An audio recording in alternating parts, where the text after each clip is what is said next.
Hello and welcome to The Wire. This is a special interview that we are conducting with a reporter from the New York Times based in Israel, Ronen Bergman. Ronen and his colleague Mark Mazzetti are singularly responsible for bringing the Pegasus story back to the center stage of Indian politics, and I dare say in Israel and the United States, wherever the revelations that were contained in their story in the New York Times a few days ago have had the maximum impact. Just to summarize what Ronen Bergman and Mark Mazzetti's story focused on, this was the result of a one-year investigation into the workings of an Israeli company called NSO, which many of our readers and viewers will know as the company that makes Pegasus. Pegasus is a spyware that The Wire and other colleagues, other media organizations around the world reported last year had been used against journalists, politicians, lawyers, etc., human rights defenders in a range of countries, including India. And what Ronen and Mark's reporting has done is that it has filled in many of the blanks. It's added a lot of new information. And if I were to just highlight 4 or 5 of the big takeaways from that story, they would be the following. First, that the United States, despite having recently placed NSO on an entities or sanctions list, as it were, had actually toyed with buying Pegasus and its variants a few years ago. In fact, NSO had installed a trial version of Pegasus with the FBI. And more significantly, the FBI had also experimented with the use of Phantom, which is a version of Pegasus, if you will, that actually allows the interception of smartphones in the United States, something that the Pegasus system itself is not meant to do. The second big revelation in their story concerned how the United States government actually paid the government of Djibouti, which is in the Horn of Africa and a key US ally, to acquire and deploy Pegasus. This is something, again, that was not known at all. Another interesting tidbit was how Mohammed bin Sultan of Saudi Arabia had to personally intervene with Bibi Netanyahu when he was prime minister to turn the Pegasus tap back on after the whole Khashoggi assassination scandal. And the last big revelation, at least, and the biggest from India's point of view, the New York Times states for the first time in any concrete fashion that I've seen in any media report that Pegasus was sold to India in 2017 as part of a $2 billion arms deal between Israel and the Indian government. So joining me on this discussion is Ronen Bergman in Israel. Thank you so much, Ronen, for being with us and taking the time. It's rare for one journalist to interview another, but I think you guys had a great story and there's enormous interest in India. So let me begin by trying to get some more details on the big ticket revelation in your story as far as India is concerned, which is this the deal between India and Israel. You mentioned a figure, $2 billion, as being the overall value of a deal in which presumably Pegasus was embedded. Do you have any idea what the specific value of the Pegasus contract between Israel and India, or NSO India, might have been? Yeah, but so first, thank you, and thank you for all the warm words and for the invitation. This is the first interview. We have received numerous requests from India, and you are the first and maybe the only that we'll do. Indeed, our story featuring on the cover of the New York Times Magazine of next week issue, which was early posted online on Friday, created worldwide comments and follow-ups. And I think because of the spread, the proliferation of Pegasus to so many places, each country has its own issues or interests, whatever you call them, with Pegasus. So the Americans were very interested to know, to learn that the Pegasus was installed in New Jersey. The Israelis were very interested to learn that MBS was placing a phone call to Netanyahu to renew the license. Of course, India, with the relationship, let's say, close personal relationship between the leaders of India and the leaders of Israel, that gave birth to, I would say, a new generation of military expenditure, as well as new Indian stand, including international public stand towards Israel. Some of the details that are specified there comes from a very sensitive and long time dealing with sources, live sources, and therefore I'll be a little bit cagey in some of the details. But as you said, we have been working through a year in 12 different countries, speaking with intelligence officials, with leaders of law enforcement agencies, politicians, leaders, cyber experts, human rights activists, etc. And I think we get as close as possible to the full picture, if not the whole of the picture. Now, per your questions, I would say without, I need to check with how sensitive is the actual number, but I would say it's few dozens of millions. Yes. This is not of the 2 billion. Yes. The Pegasus in terms of real number is not the majority whatsoever. This is, exactly. There were like missiles that are far, far more expensive. Exactly. But from the point of view, as far as I understand, the point of view of India, this system being so unique, being so extraordinary, being so being a weapon system, a cyber weapon system that India cannot buy from anyone else, not just because that no one else was ready to sell it to India, but because no one else has the system. Even in an ideal world, from the point of view of the Indian leadership, still there's no one else to buy it from, and therefore there was a specific interest and specific emphasis from the Indian leadership to the Israeli leadership to obtain that specific license. Would you be able to shed some light on the level at which this might have been negotiated? We know, for example, that in the spring of 2017, before Prime Minister Narendra Modi makes his historic and landmark visit to Israel, the Indian National Security Advisor Ajit Doval visits Israel and has high-level discussions with his counterparts. And that happens, I think, in February, early March. And that's followed by Mr. Modi's visit in July. Of course, in April is when news is released about this $2 billion missile deal, which was described at the time by Israeli defense sources as, if I'm not mistaken, the largest ever single export contract in the history of the Israeli arms export business. So this was obviously relations are on the up and up, but the Pegasus part of it, would you have any sense as to the level at which this might have been negotiated? Yeah, but again, I need to be a little bit cagey here, and I'm sorry for that, because the content of those talks or the disclosure of the content of those talks can jeopardize or have a potentially risk sources. I can just say that in order for an intelligence agency to buy and then install Pegasus and have an online activation of the system, it needs to be handled by the top authorities in Israel. So the top authorities at the Ministry of Defense are to sign the license, and it can be done only with permission or without exercising veto of the foreign ministry. And it's usually done with the direct involvement of the Israeli Prime Minister and the National Security Advisor.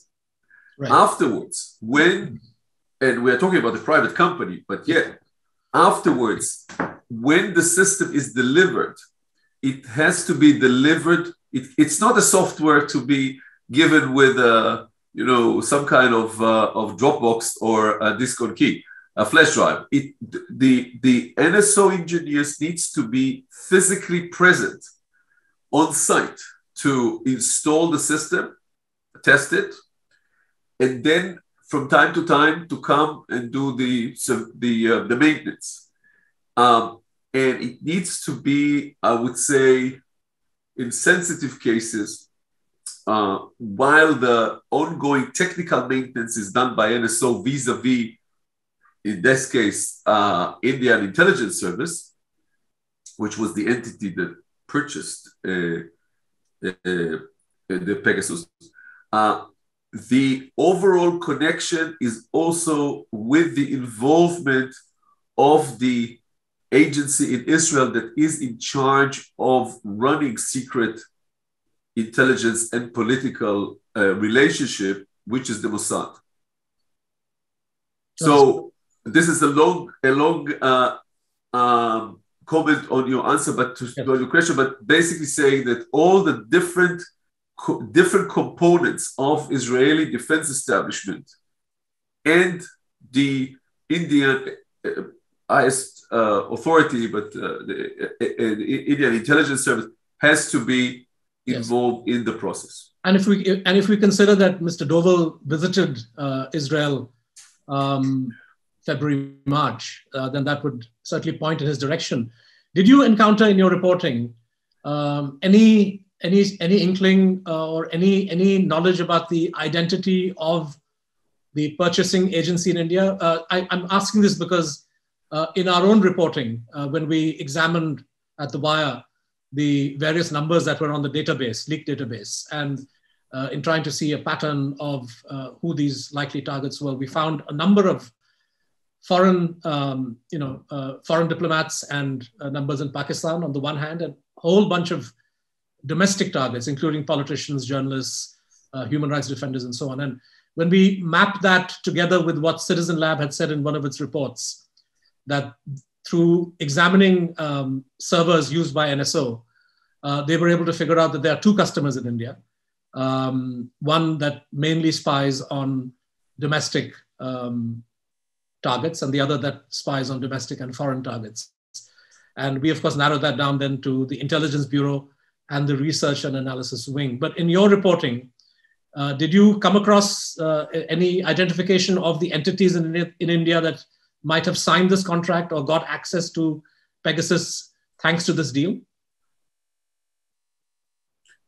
The answer is yes, but again, maybe not prepared to those detailed answers. I didn't discuss the possibility of disclosing them because, as you see, the details as specified in our report were going through a very rigorous screening process of fact-checking on one hand and sources security on the other.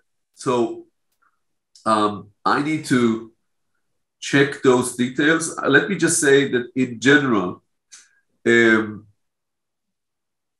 were countries, like for example, the UAE, who did not, or Mexico, who did not satisfy with one machine.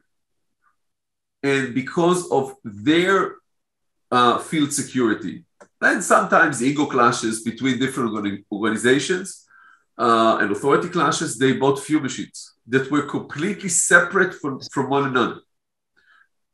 So I would not take from consideration that your findings were correct, that there were different machines sold to different entities, and that they were indeed looking at different targets. Right. Let me just say that the way that the pricing of the machine that was sold to India works, it has a certain capacity. It has a bandwidth that is determined in advance. And that's what you pay for.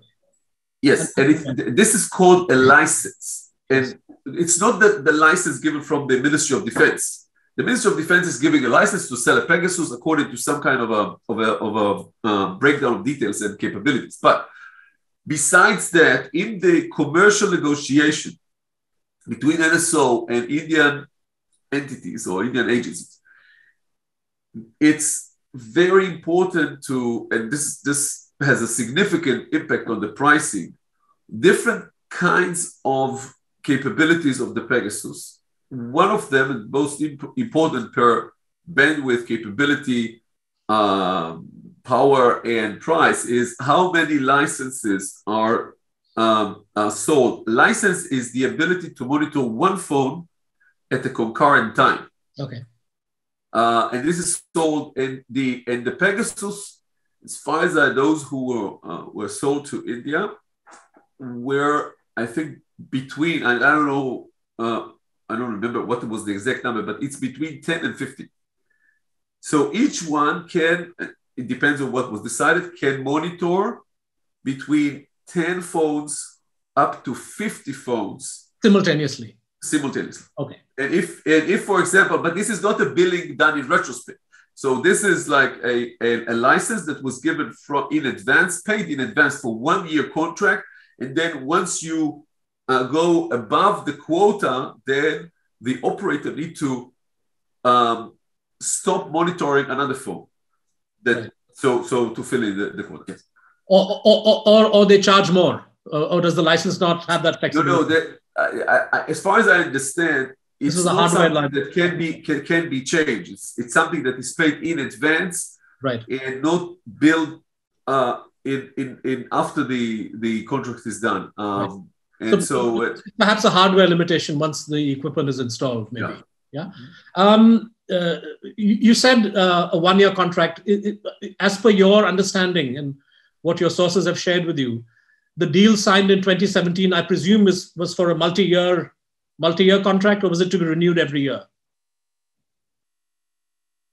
I think it was, but again, this is something, those details I need to check. I think it was for multi-year with some kind of a renewal option every year and cancellation option. Right. The most important part of a contract is the ability of the NSO mothership, so the headquarters, to renew the techniques, vulnerabilities, 0 days that the system is using.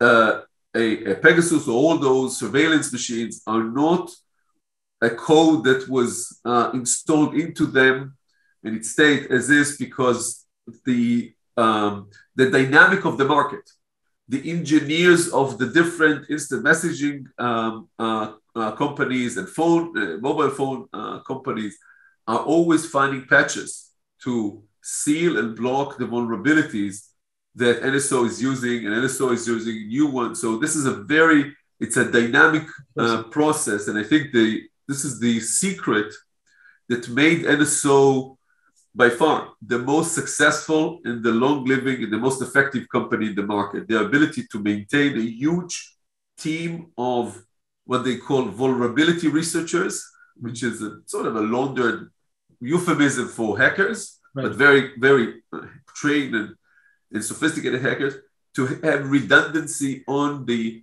0 days vulnerabilities that they can use if one of them is patched. Right. In your reporting with Mark Mazzetti, Ronen, you talk about the Mexican example, that Mexico, in a way, in other words, Mexico and NSO were already in talks when NSO then turned to the Israeli government and got the Israeli government's approval, if my understanding is correct. And I guess some contracts work that way, where the company reaches out to potential customer governments and negotiates a deal and then goes to the MOD for permission. But in the case of India, is that also how things worked, or is it something that India came to? Let me. Here's the case. I can elaborate a little bit more. Yes. When the negotiation with Mexico started, Israel MOD has no policy on export of cyber weapons, because this was a new market, because NSO was almost the first, if not the first, in Israel for sure, but worldwide, the first company offering such a product worldwide. Most countries never admitted even handling as a state as a state actor dealing with such weapons, not to say give them to private companies or allow private companies to market them. So NSO did something extraordinary and on the face of it, even damaging to the company. NSO came to the Ministry of Defense back then with a chairman of the board called Major General Avigdor Ben-Gal, who was hired as a heroic figure from the October 73 war. And he was hired, a veteran of the Israeli military, was hired to bring the company, that its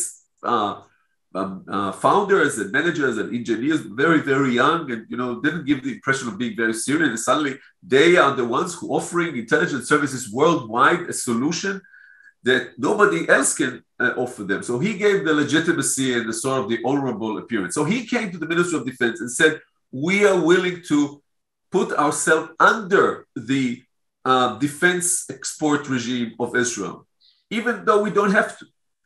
And afterwards, because he knew that they are going to put this up on NSO shortly. So afterwards, the Ministry of Defense in 2013, indeed, the license to Mexico was done retrospectively after they already negotiated.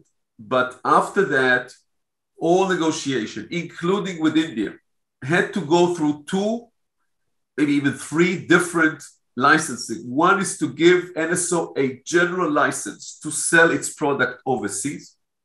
Second, a specific marketing license that is not just aimed per the country, but is aimed at the specific agency.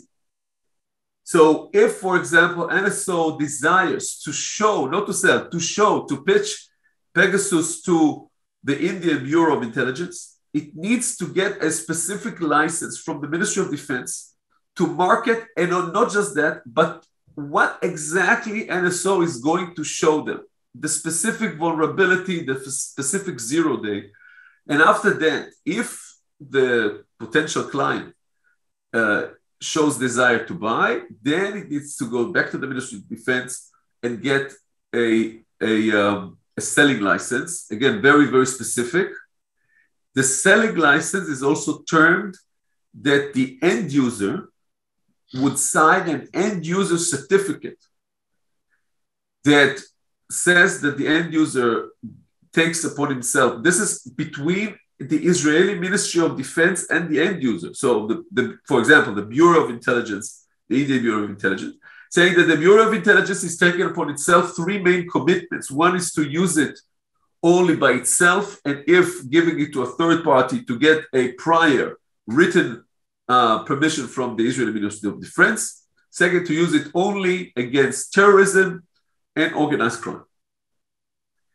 And when all of that signed, only then the license is executed and NSO can sell. And the end user agreement is signed with the MOD, not with NSO, right? If I'm understood you correct. Yeah, it's signed with the MOD, but technically what is usually happened, not necessarily, but usually it's taken from the by NSO representative. It's given to the end users, the head of the relevant intelligence agency, signed and then given back to NSO. Now, in the license itself between MOD and NSO, there are many other terms. So, for example, that the Pegasus cannot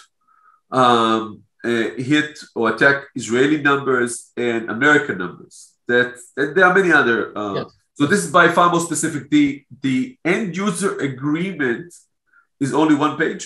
Yeah. Easy and very simple to understand, and was even modified recently. Has a little bit more terms, but it's saved in the safe of DECA. This is the agency, the Israeli Ministry of Defense, that in charge of defense export licenses. Now, DECA and DECA's officials would presumably have been following the reporting that The Wire and others did as part of the Pegasus project. And we found through our analysis and investigation, something like 13 or 14 individuals in India, journalists, politicians, human rights defenders, lawyers, who had proven Pegasus infections on their phone. Either proven infections or, in a handful of cases, clear attempts at having tried to, attempts at loading Pegasus onto that.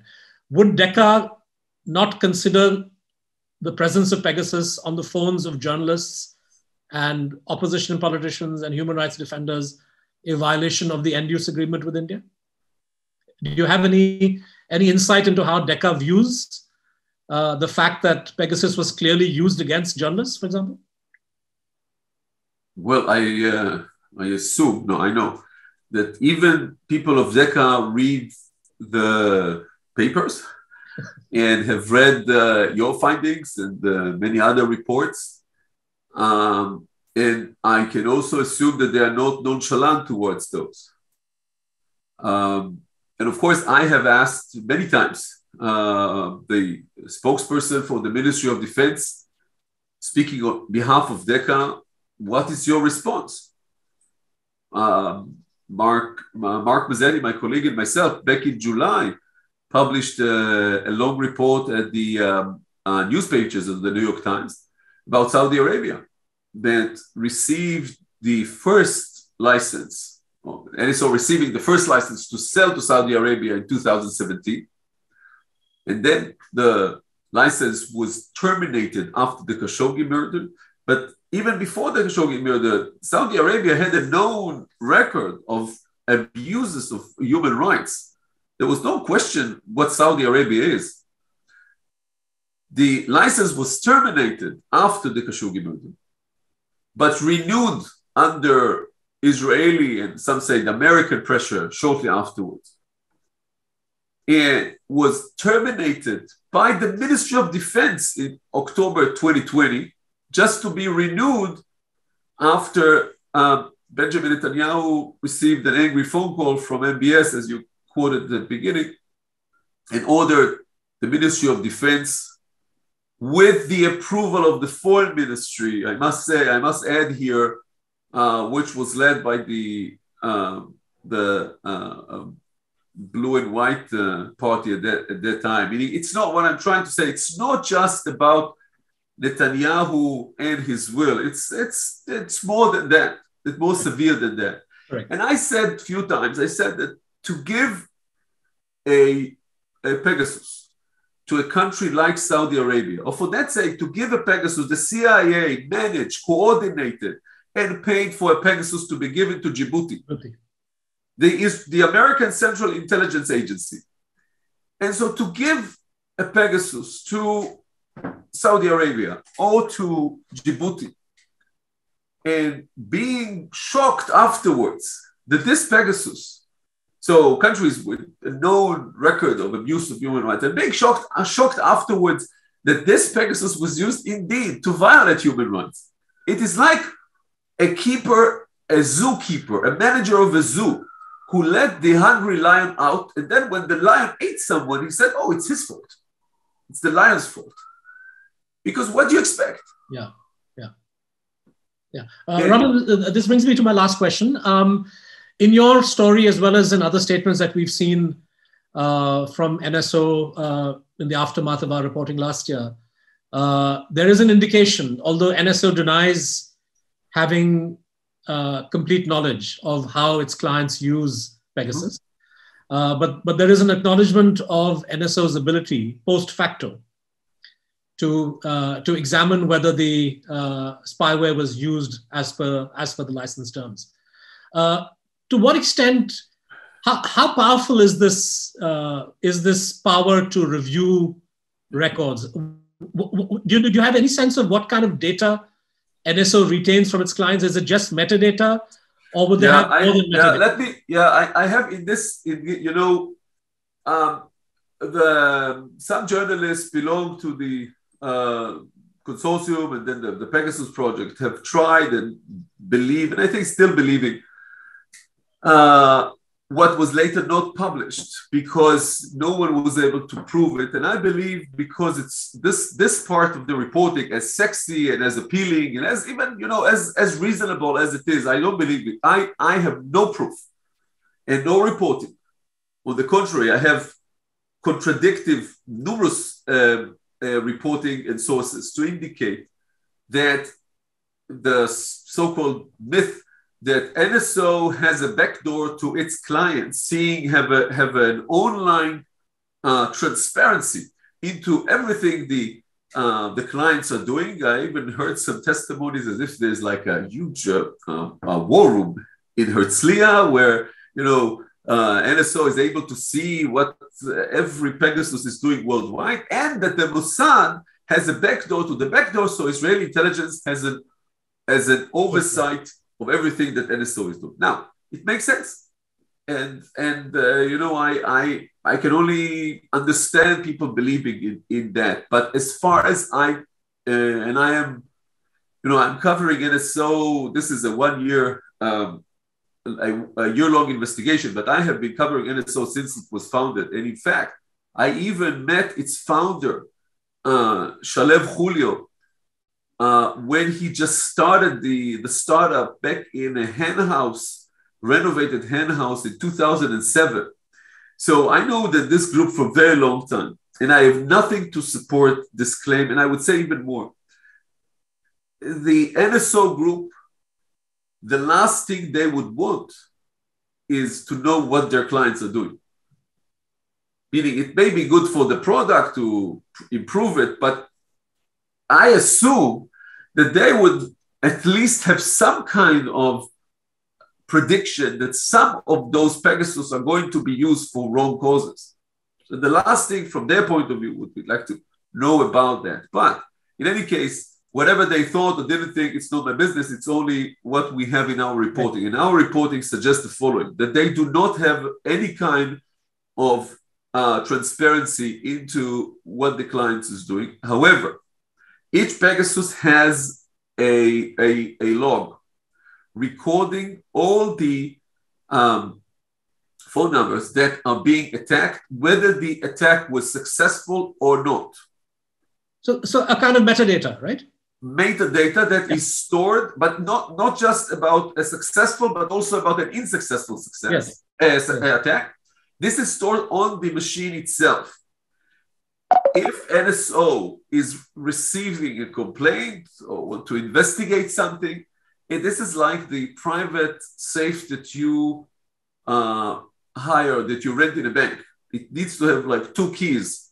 The client cannot access it without NSO, and NSO cannot access it without the client. If the client agrees, then it can open a channel for NSO or a physical access if NSO engineers needs to come, because some of the clients do not allow, fearing some backdoors or some kind of Israeli intelligence intrusion, they do not allow any kind of online connection between Tel Aviv or between Herzliya mothership to the Pegasus world where it's installed. So NSO can access the log and can see the numbers that were attacked or attempted attacks. Through a dual key system. Huh? Yes. Yes, okay. But if the client does not agree, right, or if the client, like in the case that we described in Panama, taking the machine and dump it to the ocean, then there's no resurrection. There's no backup for the log. Fair enough. Where do you go from here now? I know you have tons of unanswered questions in your mind. Where does the Pegasus story go now? I think that we answered most of the questions we want. The problem now is with the ability to flesh all of them out with sources sensitivities. I am curious to see what would happen in the US, which is the center of the happenings and the developments in the story. But it's not just about NSO. This story is not just about NSO. Because let's say that tomorrow NSO is bankrupt and is closing down. There would still be hundreds of potential clients that are keen, if not hungry, to have Pegasus or Pegasus alike. And some of them are bad actors with bad intentions, and some of them are good actors like police forces and law enforcement agencies in Western Europe that would say, what can we do now in order to get some more transparency into the communication of criminals and terrorists? And I would assume that the next thing would be a wave of rage and protest from those agencies towards the companies, the cell phone companies and the instant messaging companies in America for not allowing any kind of transparency of good actors into their channel of communication, a channel of communication that is a safe haven for, journalists like us, right, for human rights activists, for lawyers, but also for criminals.